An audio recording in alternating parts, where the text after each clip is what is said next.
అరే నేను location share చేసిన కదా, సీదాడికి వచ్చేదానికి ఊకుకే ఫోన్లు చేస్తావేమ్రా? హలో సార్, నేను స్విగ్గీ నుంచి లొకేషన్కి వచ్చినా. హగో నేను ఈడనే ఉన్నా, నాకు అగుపడతలేవు కదా. ఓ ఆటో అన్నా, ఇవన్నీ తిప్పుతావేమే అడ్రస్ పెట్టినాక కూడా?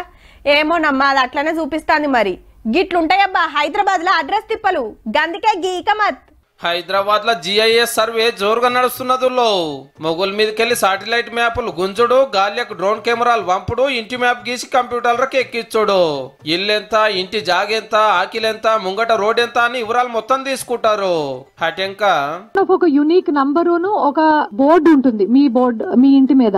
గదన్నట్టు ఇంటికో ఐడి నెంబర్ ఇస్తారు. అదే మన ఇంటి అసలు అడ్రస్, డిజిటల్ అడ్రస్. అంటే ఆ లొకేషన్ షేర్ చేస్తే అవతల ఏడున్నా మన ఇంటి జాడ బరాబర్ చూపిస్తుంది, గింత కూడా ఫరక్ రాకుండా. ఇంకా అల్కగా అర్థమయ్యేటట్టు జిహెచ్ఎంసీ కమిషనర్ అమరపాలి మేడం చెప్తుంది. నూనె ఆ లిషియస్ వాళ్ళు నెలకు ఒకసారి ఎవరో చికెన్ తెచ్చి మా ఇంట్లో పెట్టేసి వెళ్తారు. అప్పుడు మేము అరే చికెన్ వచ్చింది ఎవరిది అనుకుంటే దెన్ పాపం మా పక్కోళ్ళు కిందోళ్ళు పైన వాళ్ళు వచ్చి మీ ఇంట్లో చికెన్ ఉందా అండి అంటే అవునని చెప్పిస్తాం. So this is happening to me. ఇండ్లకే కాదు, రోడ్లకు, పార్కులకు, చెరువులకు కూడా సపరేట్ నెంబర్ ఇస్తారు. గట్లనే చెత్తాటో మీ ఇంటికి రాలేదని కంప్లైంట్ ఇవ్వాలంటే ఇంటికాడుండి ఫోటో కొట్టి మున్సిపల్ ఆఫీస్ నెంబర్ కు పెడితే చాలు, వచ్చేస్తారు. మీ గల్లీలో కరెంట్ బుక్ చేయకుంటే ఆడ నిలబడి ఫోటో కొట్టి పెడితే కథం, ఆఫీసర్లకు అడ్రస్ ఈజీగా సమజైతుంది, సీదా వచ్చి పని చేస్తారు. 600 టీంలను దింపుతున్నారు ఈ సర్వే కోసానికి. బట్ 18 months వరకు నేను ఉంటానో లేదో అని నేను అనుకోని నేను 6 months లో ఫినిష్ చేద్దామని నా గోల్. పర్సనల్ వివరాలు కూడా ఏం అడగారు, ఇష్టం ఉంటే చెప్పొచ్చు, లేకుంటే లేదు.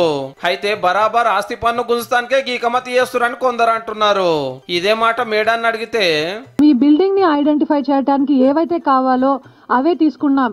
So pan, Aadhaar, identity proof, personal details ఏవి కలెక్ట్ చేయట్లేదు. సిటీలో మీ ఏరియా, మీ ఇంటికి కూడా సర్వే ఆఫీసర్లు వస్తారు, తయారుగా ఉండుండ్రిగా. సో నేను స్విగ్గీ లిషియస్ వాటిలో 5th floor గోదావరి బ్లాక్ అని రాస్తా. సో వాళ్ళు ఫస్ట్ కిందకు వచ్చి కాల్ చేస్తారు, ఎక్కడండి అంటే 5th floor అంట. దెన్ ఏ లిఫ్ట్ ఎక్కారండి, ఆ తర్వాత వాళ్ళు ఎక్కడికో వస్తారు, వచ్చిన తర్వాత కనిపించరు. దెన్ ఐల్ సే గట్టిగా మాట్లాడండి, గట్టిగా వినిపిస్తే, నా వాయిస్ వినిపిస్తుందా, వినిపిస్తే ఆ సైడ్ రండి అంట. ఇది ఎవ్రీ డే స్టోరీ.